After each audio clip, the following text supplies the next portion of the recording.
90 के दशक में जूही चावला का एक गाना आया था, बम्बई से गई पूना, पूना से गई दिल्ली, दिल्ली से गई पटना, फिर भी ना मिला सजना।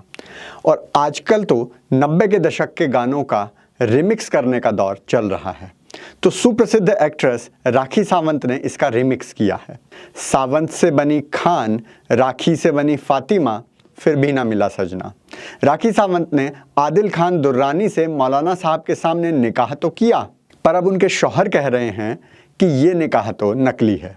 अब राखी, मेरा मतलब है फातिमा, को मौलाना साहब से ही कुछ उम्मीद है। काल करे सो आज कर, आज करे सो अब, पल में परलय होएगी, वीडियो लाइक करेगा कब। हेलो और नमस्कार मित्रों, आपके साथ कभी ऐसा हुआ है कि आपने दोस्त समझकर किसी को उधार दिया हो?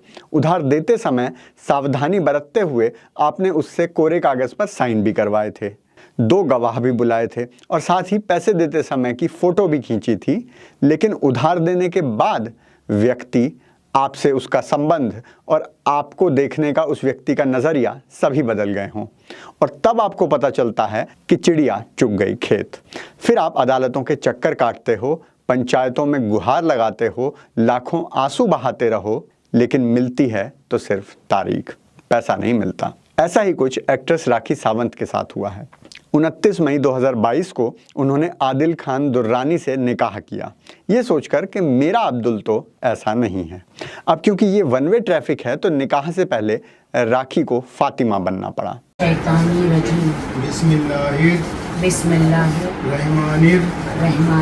रहीम ला इलाहा इल्लल्लाह मुहम्मदुर रसूलुल्लाह।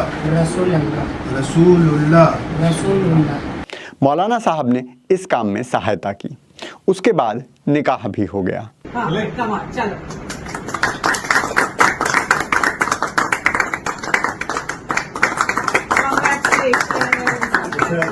इस बात पर याद आया कि पठान फिल्म की चर्चा में कुछ लोग ये भी तर्क दे रहे हैं, शाहरुख ऐसा नहीं है। उसने देखो अपनी बेगम गौरी का नाम नहीं बदलवाया। अरे नाम नहीं बदलवाया तो गौरी खान के नाम से क्यों बुलाई जाती है? गौरी छिब्बर, जो उसका जन्म का नाम था, उससे क्यों नहीं? इस प्रश्न का उत्तर भी कुछ बुद्धिजीवियों के पास है। कहते हैं कि हिंदू परंपरा में भी तो शादी के बाद पति का नाम और उपनाम लगाया जाता है। ऐसे अधपके मोमोज को ये नहीं पता कि हिंदू धर्म में गोत्र की व्यवस्था है जो विधिवत संस्कार से परिवर्तित की जाती है। और खान कौन सा गोत्र है? चलिए हम भी किन लोगों की बातों में लग गए। जब तक बुद्धिजीवी परिवर्तित का अर्थ डिक्शनरी में खोज कर आए, जरा राखी दीदी का दर्द सुन लेते हैं। दीदी की ये कौन सी शादी है ये तो हमें भी याद नहीं, लेकिन दीदी का खुद का कहना है कि वो इस शादी के लिए काफ़ी उत्साहित थी। वो इसके वीडियो को वायरल भी करना चाहती थी, लेकिन शौहर ने मना कर दिया। शौहर ने कहा कि उसकी छोटी बहन भी है जिसकी शादी करनी है, और अगर दुनिया को इस शादी के बारे में पता चल गया तो उसकी शादी मुश्किल हो जाएगी। अब क्यों मुश्किल हो जाएगी ये तो दीदी ने बताया नहीं।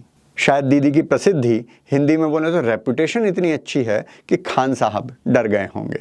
उन्होंने 1 साल तक ये सूचना सार्वजनिक ना करने के लिए कहा था, लेकिन लड़कियों के पेट में बात पचती कहाँ है, और वो भी राखी, ओहो, फातिमा सावंत के पेट में तो कहाँ ही पचने वाली थी। उन्होंने 7 महीने चुप रहने के बाद निकाह की वीडियो, फोटो, निकाहनामा सब इंटरनेट पर डाल दिए। राखी का कहना है कि वो बिग बॉस मराठी शो में गई हुई थी और बाहर आकर उन्होंने जो देखा उससे वो डर गई। अब क्या देखा वो हम क्या जाने और हमें क्या मतलब, लेकिन उन्होंने वीडियो अस्त्र का प्रयोग कर दिया। लेकिन राखी को क्या पता था वीडियो, निकाहनामा, शादी की रजिस्ट्री का सर्टिफिकेट, गवाहों की गवाही, ये सब पति के सामने काम आते हैं, शौहर के सामने नहीं। वो आपने सुना है ना, मियाँ बीबी राजी तो क्या करेगा काजी। बस वो सुनने में ही आता है, देखने में नहीं आता।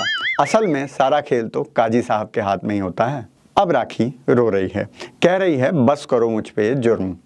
राखी ने यह भी कहा कि मेरे साथ वो केस नहीं होना चाहिए जो आजकल चल रहा है। राखी की माँ भी बीमार हैं और ब्रेन कैंसर के चलते हॉस्पिटल में जीवन और मृत्यु के बीच संघर्ष कर रही हैं। लेकिन राखी के शौहर ने इस पूरे मामले पर चुप्पी साध रखी है। और आप भी सोच रहे होंगे कि राखी जैसी महिला के लिए बाबा इतनी चिंता क्यों व्यक्त कर रहा है। ना भाई, राखी या फातिमा के लिए नहीं है। चिंता इस जिहाद के लिए है। जहां हम राखी की कहानी और वीडियो मज़े लेकर देख रहे हैं, वहीं पिछले 2 दिन में 2 और हिंदू महिलाएं जिहाद का शिकार हो गई हैं, वो भी केवल दिल्ली में।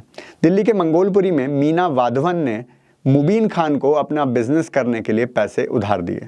अब मीना जी मिली हैं कब्रिस्तान से। दिल्ली के नांगलोई में एक कब्रिस्तान है, वहाँ से मीना जी का शव बरामद हुआ है। उसे मुबीन ने अपने साथियों के साथ मिलकर रात 2 बजे वहाँ दफना दिया था। दूसरी घटना सुल्तानपुरी की है, जहाँ शोएब खान नाम के एक जिहादी ने नाम बदलकर लड़की को गुमराह किया। लेकिन ये समाचार आपने मीडिया में सुने नहीं होंगे। अकेले सुदर्शन न्यूज़ ने ये घटनाएं देश तक पहुंचाई हैं। राखी शायद इसलिए बच गई क्योंकि उसका बड़ा नाम है, पहचान है, उसकी आवाज़ को देश भर में लोग सुनते हैं। लेकिन जो डर राखी जता रही है वो बेबुनियाद नहीं है। राखी खुशकिस्मत है, लेकिन आपके आस पड़ोस की राखी शायद उतनी खुशकिस्मत ना भी हो। इसलिए जागिए और जगाइए, लव जिहाद से छुटकारा पाइए। बाबा का आज का ब्रह्म ज्ञान है शाहरुख पठान के नाम। देखिए, ये तो मानना पड़ेगा कि पठानी संस्कृति अपने आप में किसी से कम नहीं है। अब देखिए, दुनिया भर में अलग अलग उत्सव ऐसे मनाए जाते हैं जिसके रीति रिवाज भोजन पर आधारित होते हैं।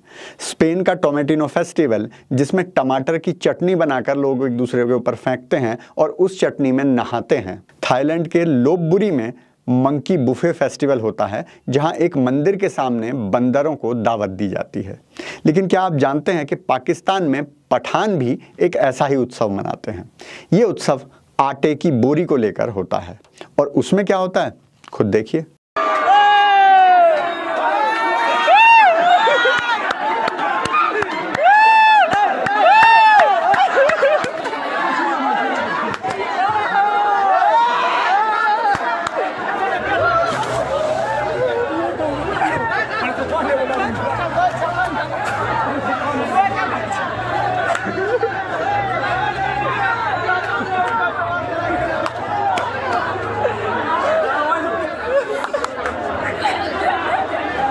अगर आप भी राखी की घर वापसी चाहते हैं तो कृपया बॉलीवुड ऐप प्ले स्टोर से डाउनलोड करें, क्योंकि खुशियां बांटने से बढ़ती हैं।